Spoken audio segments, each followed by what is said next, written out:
The DA in the Nelson Mandela Bay in the Eastern Cape says we'll be writing to all political parties in council to state what needs to be done to achieve stability in the metro. The municipality is one of the metros under coalition governments. The DA was giving its own feedback of the 100 days of the coalition government led by the ANC and the Northern Alliance. During a media briefing in Gqeberha, DA leader in the metro and former mayor Retief Odendaal says the metro has regressed since the new coalition took over from the DA-led coalition.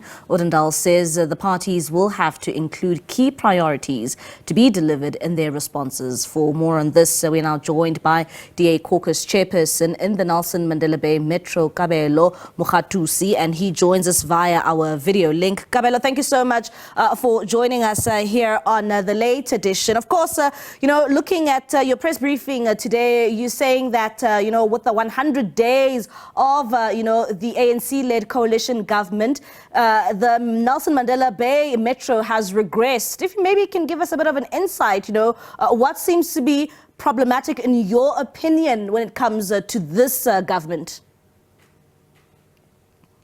Thank you very much, and thank you very much for hosting us. It's not all gloom.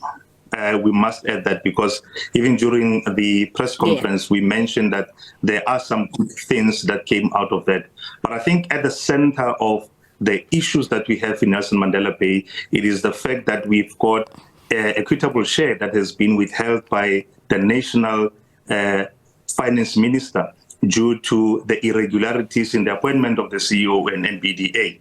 But there has been progress that Council resolved unanimously that we have to dissolve the board of NBDA, which is our development agency. However, the issue is that we have no political will, particularly from the executive mayor, who has got close ties with the appointed CEO. So that is one thing that is now still a hurdle for us as the institution, because you must remember that if you don't have your equitable share, you cannot deliver services and you cannot start on your procurement processes. And that means no service delivery, which is something, if you go around Nelson Mandela Bay, it is something that is visible. You can see it, you can feel it, and we are starting to see our ward councillors taking a toll on this non-service delivery. And in the same breath as you have criticized this new government that has been in office for 100 days,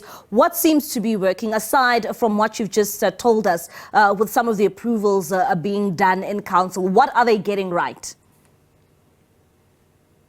There is some progress in some instances where, for example, we've just launched in Ward 2 a pilot project which is going to be curtailing load shedding. This is a good progress. We have submitted our annual financial statements on time.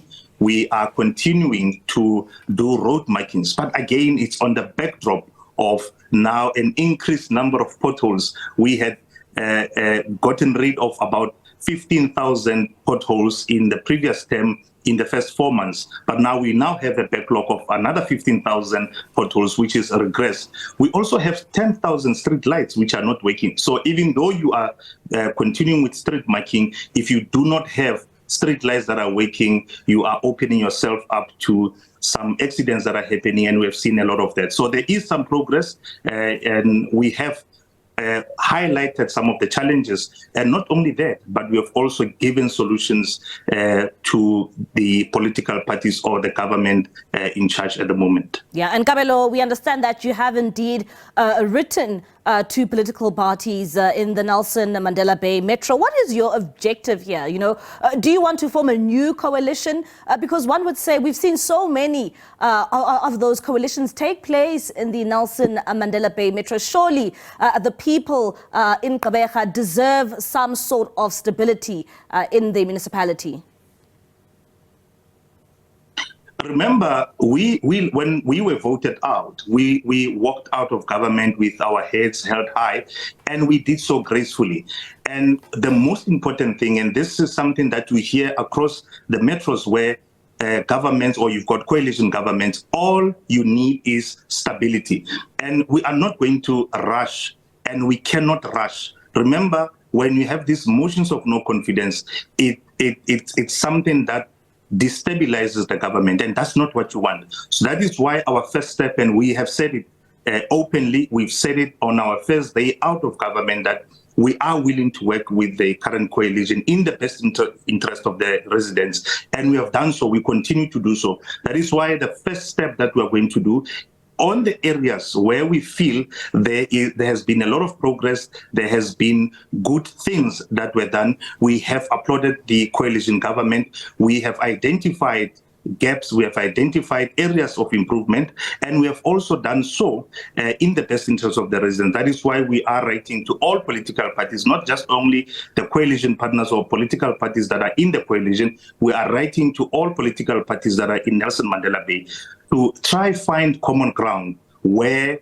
there are issues of service delivery, because if you don't do that, you are also, remember, making the residents suffer, because at the end of the day, the most important people here are the residents of Nelson Mandela Bay, and that should be the bottom line for every political party, whether in that coalition or outside the coalition. So our most important thing, the first step, we are not going to be focusing on motions of no confidence. Yeah. How do we stabilize the current coalition government, and how do we give them support, and not only to criticize, but have constructive criticism and offer solutions and put them on the table, because ultimately you also don't want residents to suffer. So Kabelo, are you saying that you writing to these political parties is actually in the best for the residents of the Nelson Mandela Bay Metro, and not just for selfish reasons of political parties?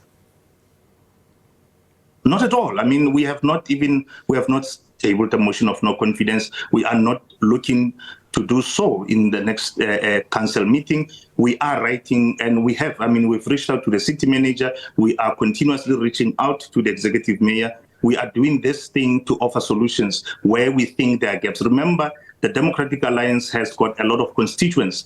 It is only the Democratic Alliance and the ANC that have wards. So it is in our best interest to ensure that we represent these constituents. We have been in government. We know what it takes to get a city working again. And council, unfortunately, we did not have the numbers on the day when we were voted out.